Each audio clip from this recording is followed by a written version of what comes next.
Bismillahirrahmanirrahim. Assalamualaikum warahmatullahi wabarakatuh. Perkenalkan, kami dari kelompok 11 yang beranggotakan Sela Nurmala, Siti Ernawati, dan Siti Nur Afifah. Kami di sini akan sedikit mempresentasikan mata kuliah Bank dan Lembaga Keuangan Syariah.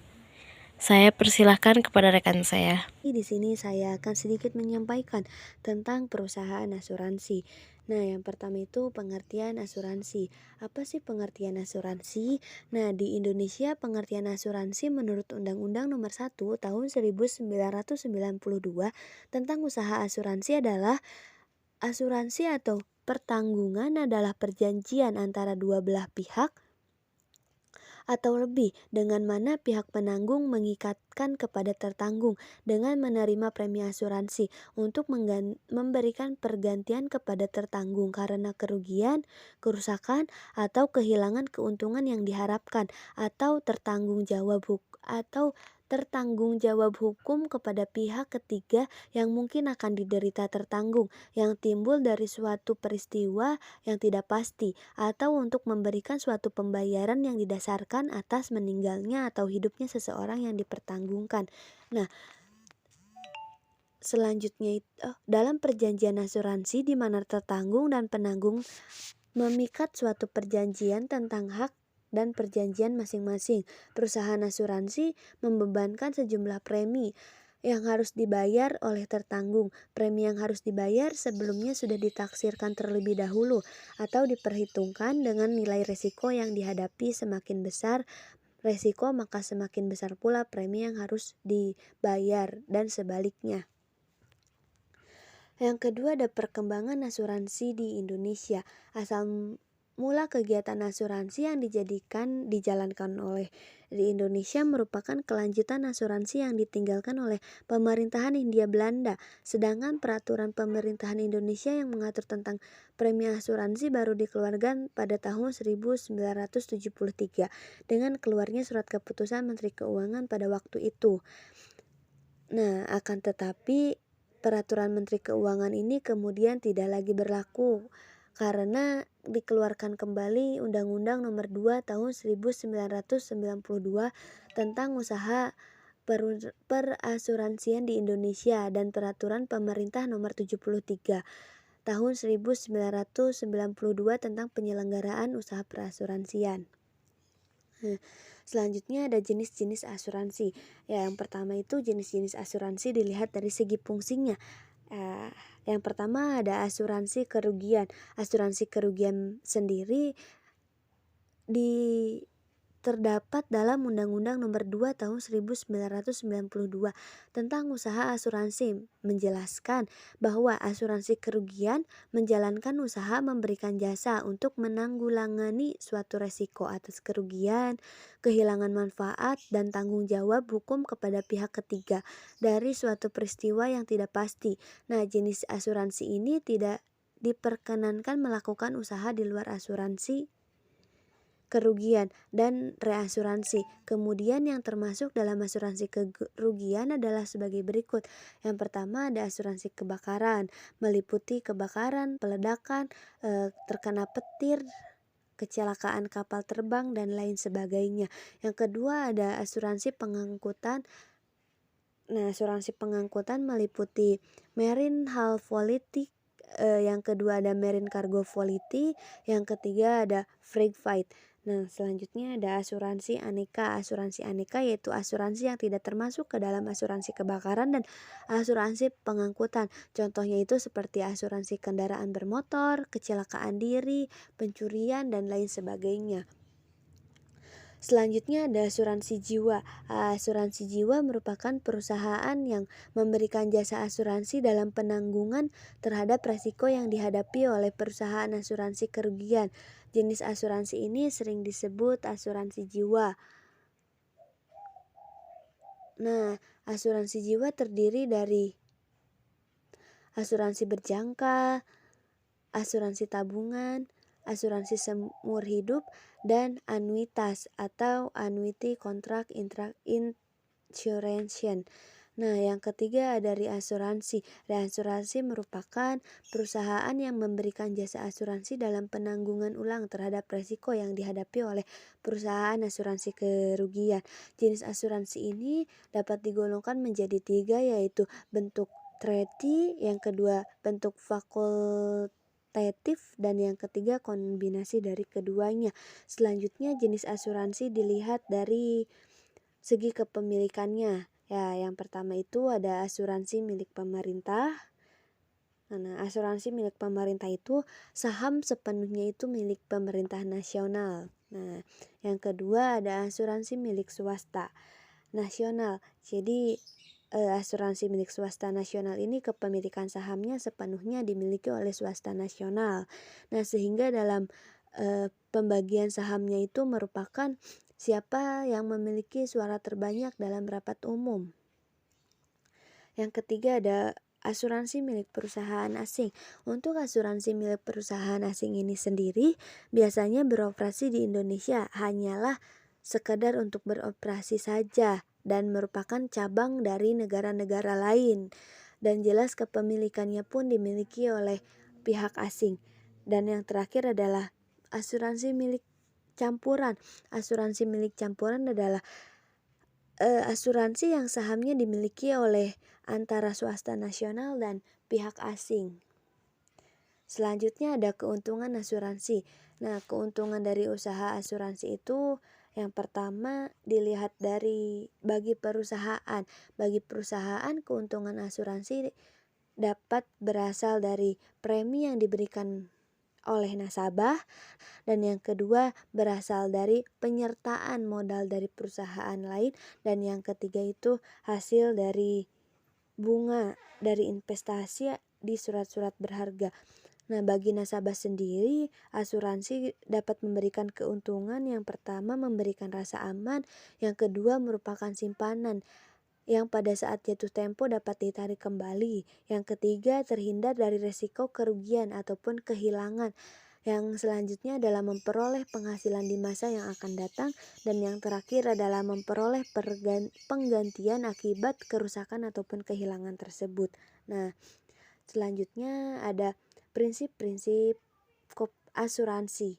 Nah, yang pertama itu ada insurable interest, merupakan hal yang berdasarkan hukum untuk mempertanggungjawabkan suatu risiko berkaitan dengan keuangan yang diakui sah secara hukum antara tertanggung dan suatu yang dipertanggungjawabkan.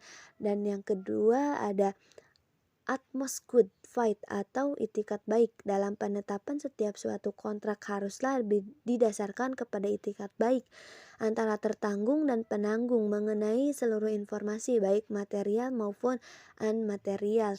Yang ketiga itu ada intermediate atau ganti rugi. Artinya pengendalian posisi keuangan tertanggung setelah terjadinya kerugian, seperti pada posisi keuangan sebelumnya terjadi kerugian tersebut. Yang selanjutnya ada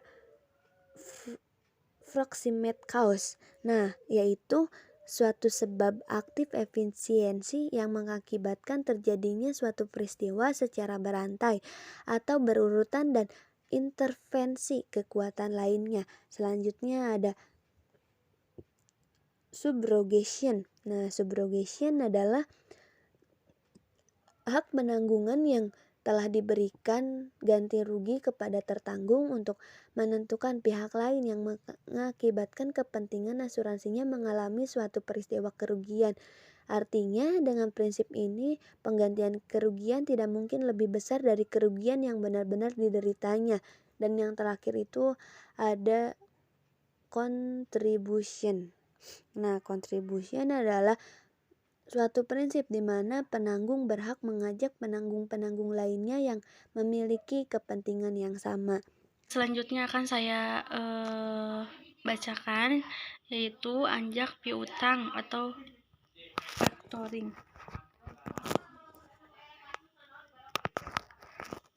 Pengertian anjak piutang. Pengertian perusahaan anjak piutang atau yang lebih dikenal dengan nama factoring adalah perusahaan yang kegiatannya adalah melakukan penagihan atau pembelian atau pengambil alihan atau pengelolaan utang piutang suatu perusahaan dengan imbalan atau pembayaran tertentu milik perusahaan. Adapun kegiatan anjak piutang. Pengambil alihan tagihan suatu perusahaan dengan fee tertentu. Adapun pembelian piutang perusahaan dalam suatu transaksi perdagangan dengan harga yang sesuai dengan kesepakatan. Adapun mengelola usaha penjualan kredit suatu perusahaan. Next. Selanjutnya ada jasa dan biaya yang diberikan. Jasa pembiayaan atau jasa non-pembiayaan. Adapun pihak yang terlibat ada kreditur, perusahaan, debitur. Adapun keuntungan anjak piutang. Perusahaan anjak piutang memperoleh keuntungan berupa fee dan biaya administrasi dan membantu penyelesaian pertikaian di antara kreditor dan debitur. Yang ketiga, membantu manajemen pihak kreditor dalam penyelenggaraan kredit. Adapun di sini kreditor atau klien. Yang pertama, mengurangi risiko kerugian dengan tagihnya piutangnya. Yang kedua, memperbaiki sistem administrasi yang semrawut. Yang ketiga, memperlancar kegiatan usaha. Yang keempat, dengan tagihannya piutang oleh perusahaan anjak piutang, kreditor dapat berkonsentrasi ke usaha lainnya. Selanjutnya ada modal Ventura. Pengertian modal Ventura. Pengertian perusahaan modal Ventura sesuai dengan keputusan Presiden nomor 61 tahun 1988 adalah badan usaha yang melakukan suatu pembiayaan dalam bentuk penyertaan modal ke dalam suatu perusahaan yang menerima bantuan pembiayaan. Di sini juga ada karakteristik modal Ventura. Oke, yang pertama ada kegiatan yang dilakukan bersifat penyertaan langsung ke suatu perusahaan. Yang kedua ada penyertaan dalam perusahaan bersifat jangka panjang. Yang ketiga ada bisnis yang dimasuki di mana merupakan bisnis yang dimiliki resiko tinggi. Yang keempat ada keuntungan yang diperoleh berasal dari capital gain. Dan yang keempat ada kegiatannya lebih banyak dilakukan dalam usaha, pembentukan usaha baru dan pengembangan usaha. Next, ada landasan hukum untuk mendirikan modal Ventura. Yang pertama, Keputusan Menteri Keuangan nomor 469 per KMK .017 per 1995 tanggal 3 Oktober 1995 yaitu tentang pendirian dan pembinaan perusahaan modal Ventura. Yang kedua ada Peraturan Pemerintah nomor 4 tahun 1995 tentang pajak penghasilan di mana bagi perusahaan modal dan Ventura. Yang terakhir ada Peraturan Pemerintahan nomor 62 tahun 1992 yaitu tentang sektor-sektor usaha perusahaan pasangan usaha atau PPU perusahaan modal Ventura. Di sini ada tujuan pendirian modal Ventura. Yang pertama untuk mengembangkan suatu proyek tertentu, yang kedua mengembangkan suatu teknologi baru, yang ketiga pengambil alihan kepemilikan suatu perusahaan, yang keempat kemitraan dalam rangka pengentasan kemiskinan, yang keempat ada alih teknologi yang dilakukan ke perusahaan, selanjutnya ada yang membantu perusahaan yang sedang kekurangan likuiditas. Adapun membantu pendirian perusahaan baru di mana tingkat risiko kerugiannya sangat besar. Next, jenis pembiayaan modal Ventura. Yang pertama ada equity financing, yang kedua ada